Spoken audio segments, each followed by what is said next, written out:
안녕하세요. 코로나로 인한 규제가 좀 완화되면서 힘드신 자영업자들이나 여러분들이 이제는 조금 숨통이 트일 것 같다는 기대도 됩니다. 우리 인생에 고난이 올 때 우리가 어떻게 이 고난을 대처해야 할 것인가에 대해서 연속으로 전하고 있습니다.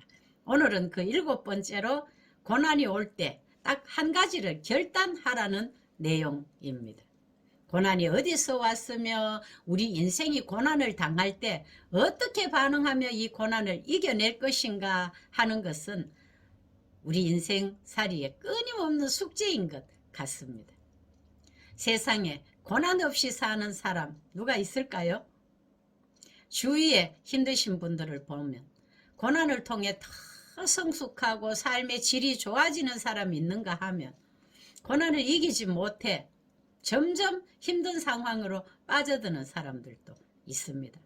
그 차이는 고난에 대한 자세에 따라 다릅니다. 지난번에도 말씀드렸지만 고난이 다 죄로 인해 오는 것만은 아닙니다. 때로 하나님의 징계로 인한 채찍일 경우도 있지만 죄로 인해 고난이 온다면 살아남을 사람이 아무도 없습니다. 요새 정치가 시끌벅적한데 거짓말이 다 드러나는데도 너무나 뻔뻔한 사람들도 있잖아요. 그런 사람들 죄 때문에 그렇다면 살아남지를 못하지요. 동방의 의인이라고 하나님이 인정하는 욥에게 하루아침에 자식 11매가 다 죽고 엄청 많은 재산을 다 빼앗기고 몸마저 악성 종기 같은 피부병으로 몸도 마음도 사람의 힘으로는 도저히 감당할 수 없는 고난이 닥쳐왔습니다. 욥의 그런 소문을 듣고 찾아온 친구들이 일주일 동안이나 욥의 곁에서 감히 무슨 말도 못 붙이고 함께 지내주었습니다. 그러다가 욥의 고난이 너무나 길고 힘든 상황이 계속되다 보니 나중에는 혹 네가 죄 지은 것이 없느냐고 네 죄를 하나님께 고백하고 회개하라고 하였지만 욥의 고난은 죄 때문에 온 것이 아니었습니다.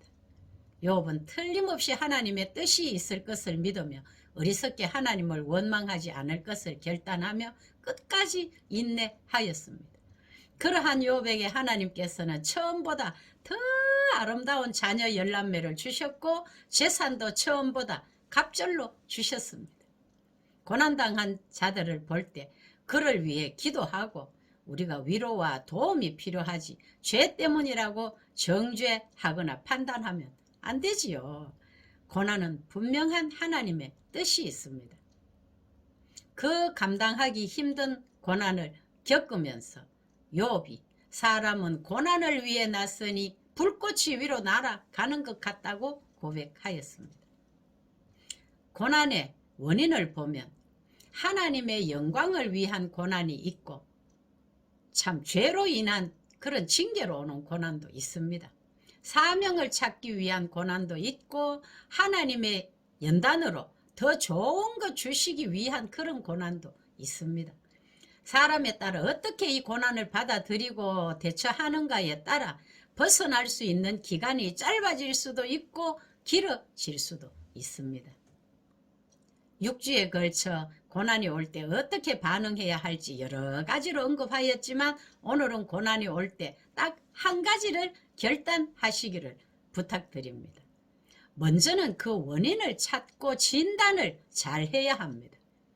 이 일을 풀어가기 위해 먼저 무엇을 결단하면 실마리가 풀릴지 최고의 지름길이 될 수 있는 것을 찾아야 합니다. 예를 들어서 건강에 관한 것이라면 운동이 부족했다, 스트레스를 너무 받았다, 술, 담배를 많이 했다, 과로했다, 운동 부족이다 등 이런 진단이 나오겠지요. 그러면 끊을 바를 과감하게 끊고 운동이나 식습관, 생활습관에서 고칠 것을 고치는 것이 중요합니다. 제 주위에 어떤 분은 앞으로 담배 피우면 큰일 난다고 하면서 빨리 죽는다는 의사의 말을 듣더니 딱 결단하고 그 끊기 어렵다는 담배를 끊더라고요. 만약에 물질 문제라면 지출을 최대한 줄여야 합니다.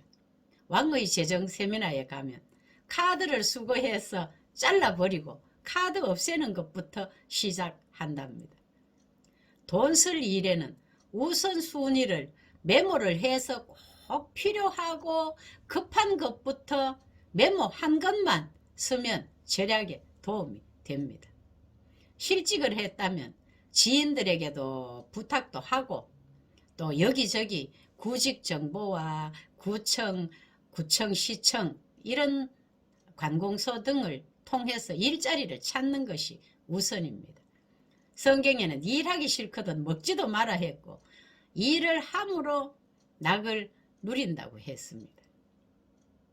직업에는 귀천이 없는데 골라서 하려고 하니까 일할 곳이 없지 일할 사람 못 구해서 힘든 것도 제 주위에 있습니다.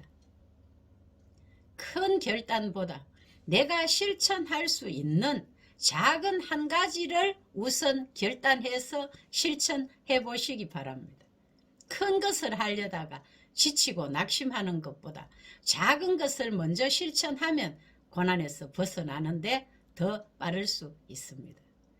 지난번에 언급했던 방글라데시 말도 잘 안 나오네. 방글라데시 선교사님은 한국에서 저와 만나서 감사 일기를 쓰는 것을 바로 결단을 하셨습니다. 그러다가 선교 현장에 돌아가셔서 학생들과 교사들에게 감사 운동을 일으키더니 학교 전체가 감사 잔치로 물들었습니다. 어떤 분은 병원에서 며칠을 못 산다고 하던 분이 감사일기를 쓴 지 몇 달 만에 2, 3년은 더 살 수 있다는 진단을 받고 그렇게 기뻐하고 감사 숫자를 더 늘리더니 어제는 또 복직했다는 그런 기적 같은 소식이 들려왔습니다.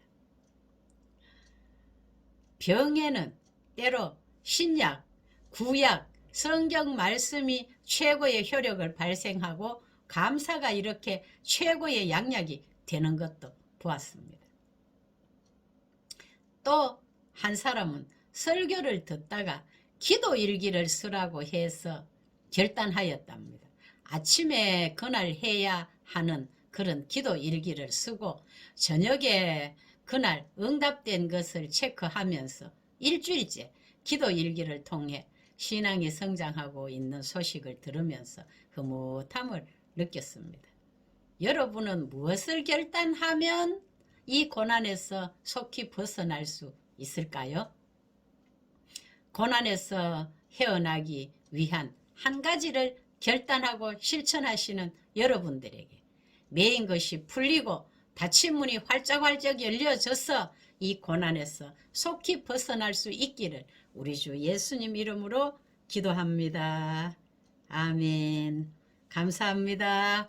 여러분 좋은 일이 일어납니다. 힘을 내세요. 사랑합니다.